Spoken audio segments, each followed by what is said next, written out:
Hello friends, welcome to Swastik classes. आज का हमारा सब्जेक्ट है भारतीय संविधान।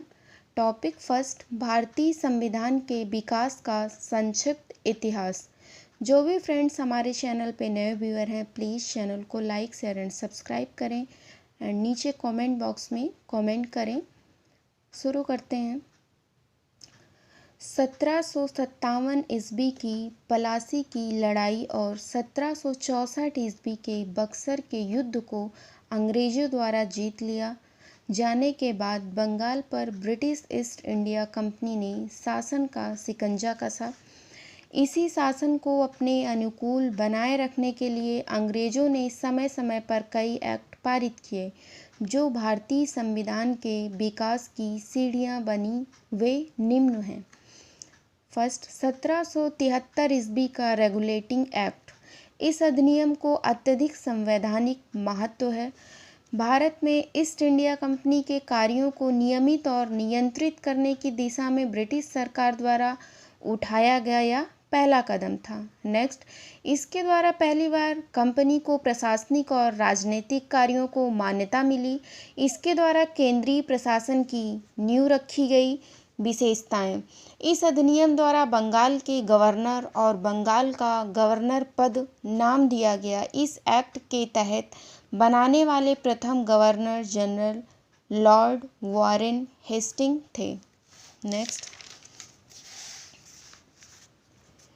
इस अधिनियम के द्वारा ब्रिटिश सरकार को बोर्ड ऑफ डायरेक्टर्स के माध्यम से कंपनी पर नियंत्रण सशक्त हो गया।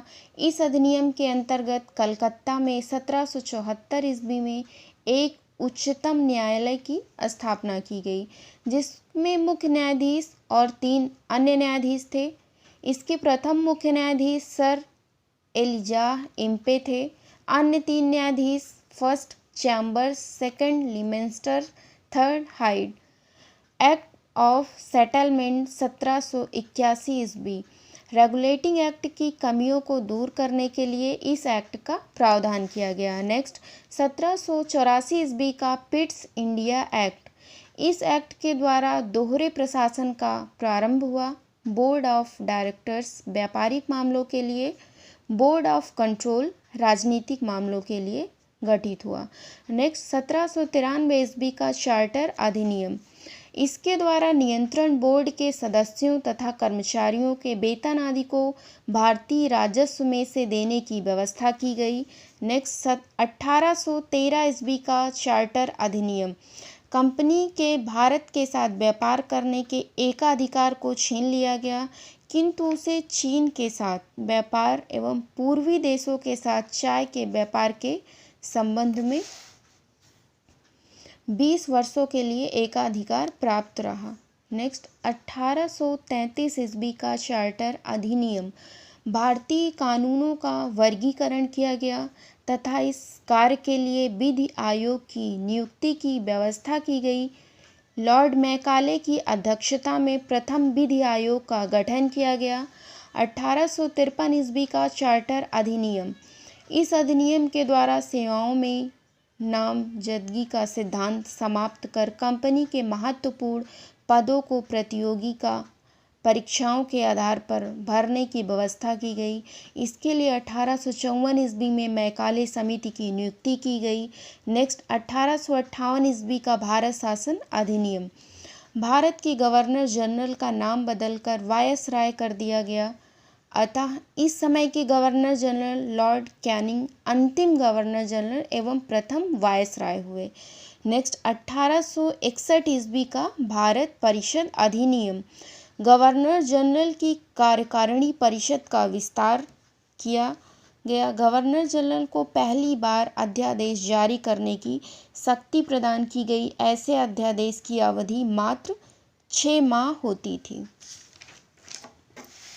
नेक्स्ट, गवर्नर जनरल को बंगाल, उत्तर पश्चिमी सीमा प्रांत और पंजाब में विधान परिषद स्थापित करने की शक्ति प्रदान की गई।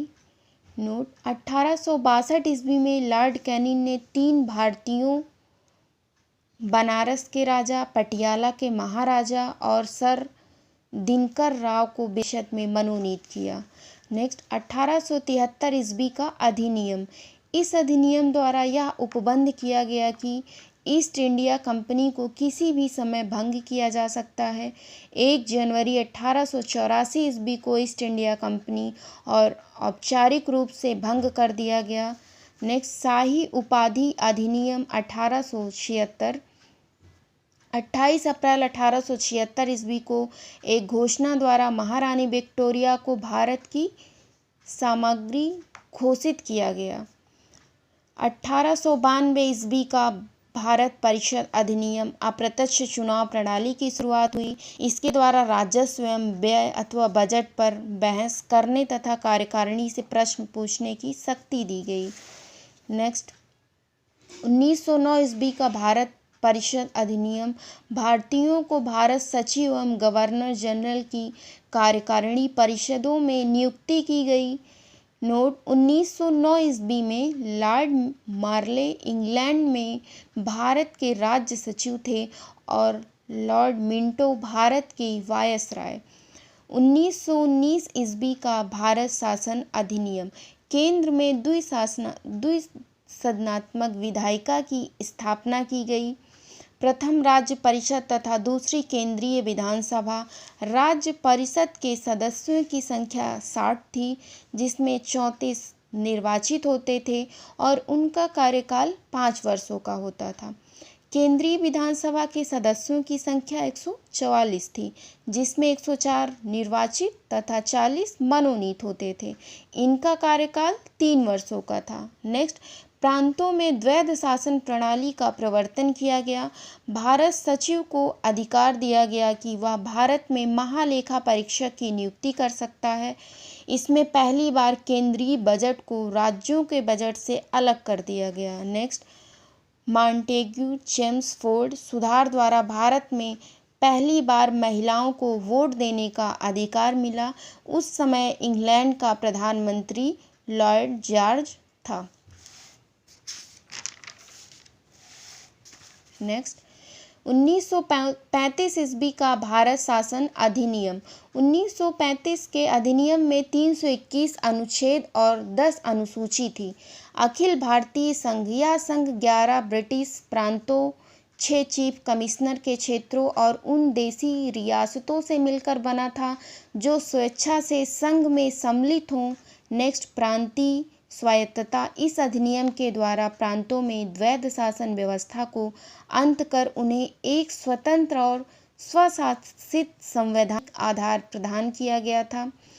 केंद्र में द्वैध शासन की स्थापना। इस अधिनियम में विधायी शक्तियों को केंद्र और प्रांतीय विधान मंडलों के बीच विभाजित किया गया। नेक्स्ट संघीय न्यायालय की व्यवस्था। इसका अधिकार क्षेत्र प्रांतों तथा रियासतों तक विस्तृत था। इस न्यायालय में एक मुख्य न्यायाधीश तथा 2 अन्य न्यायाधीशों की व्यवस्था की गई। नेक्स्ट सांप्रदायिक निर्वाचन पद्धति का विस्तार। संघीय तथा प्रांतीय व्यवस्थापिकाओं में विभिन्न संप्रदायों को प्रतिनिधित्व देने के लिए सांप्रदायिक निर्वाचन पद्धति को जारी रखा गया। उसका विस्तार दलित जातियों, महिलाओं और मजदूर वर्ग तक किया गया। इस अधिनियम में प्रस्तावना का अभाव था। इसके द्वारा बर्मा को भारत से अलग कर दिया गया। इसके अंतर्गत देश की मुद्रा और साख पर नियंत्रण के लिए भारतीय रिजर्व बैंक की स्थापना की गई। इसने मताधिकार का विस्तार किया। लगभग 10% जनसंख्या को मताधिकार मिल गया। 1947 ईस्वी का भारतीय स्वतंत्रता अधिनियम। ब्रिटिश संसद में 4 जुलाई 1947 ईस्वी को भारतीय स्वतंत्रता अधिनियम प्रस्तावित किया गया, जो 18 जुलाई 1947 ईस्वी को स्वीकृत हो गया। इस अधिनियम में 20 धाराएं थी। प्लीज़ फ्रेंड्स, वीडियो के नीचे कमेंट बॉक्स में आप अपना फीडबैक ज़रूर दें। Thanks for watching this video friends.